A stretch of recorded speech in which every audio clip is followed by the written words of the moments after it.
All right, in this module, I'll be providing some basic information about the services provided by the Career Services team at Central Penn College. They are located in Bollinger on the 3rd floor.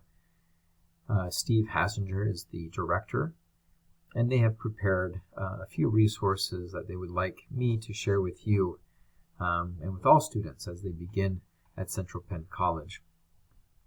Look, at this stage, you are probably focused more on finding a major, selecting classes, making sure that you pass your classes, and making sure that college is the right fit for you. So you're probably not thinking too much about employment, about opportunities, internships.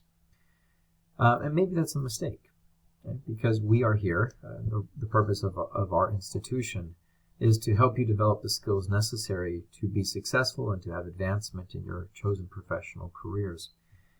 And so we take seriously, connecting students with employment opportunities and making sure that they are choosing a career path that aligns with their interests and their strengths. So one of the things that the Career Services team does is they work with students early in their academic careers through a series of self-assessment tests to help students understand better who they are, what their interests are, and how those interests might align with various jobs and career opportunities. So one of the things that the Career Services team invite us to do is to complete what's called the Focus Self-Assessment. It's a self-assessment, meaning a series of questions intended to make you think about yourself, about the things that you value, the way that you are, the things that are of importance to you. And based off of your responses, we'll gather information, give you a report about who you are, and what type of careers, what type of jobs align with those interests. Now, some of you may be choosing a career because of money. You're like, well, I want to be a lawyer because on TV lawyers make a lot of money. Or I want to become a doctor because I know doctors make a lot of money. And while that's a great thing, great profession, great career choices, and maybe right for you, we have been encouraged, and I have found a lot of personal satisfaction in making sure that the things that I'm personally interested in, the things that I value, the ways that I feel good about myself, align with my career goals. Now, I share this because after I graduated from college, I was caught in the I want to be rich mode. I graduated from college at 24? No, I think I was 23. I had an undergraduate degree in American Studies, a liberal arts field that doesn't directly connect with any career path. And that was okay in my mind because I knew that I had gumption and an ability to stick with it. And if I wanted to make a lot of money, I could. And I could go and get a job and convince people to pay me to do important work. Well, when I graduated, I had the stark realization that nobody was taking a chance on me. And I was young, again, like I was 23 years old. Who would give me power over their business? I just lacked all experience, Anyways. So I started working. I got my first job in a bank, and I hated it. No offense to anyone in banking. It just was not for me.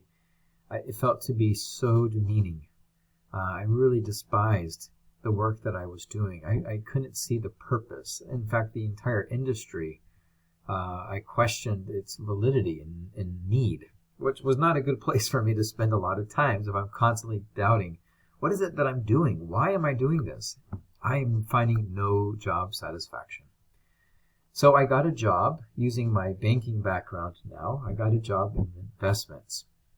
And I thought this might be a change for me, working more with money. I could see the value in this. People are trying to save for retirement, make responsible decisions. And I did that for about a year, but I realized that I did not like having a boss, especially like an overhanded boss that dictated how I spent my time.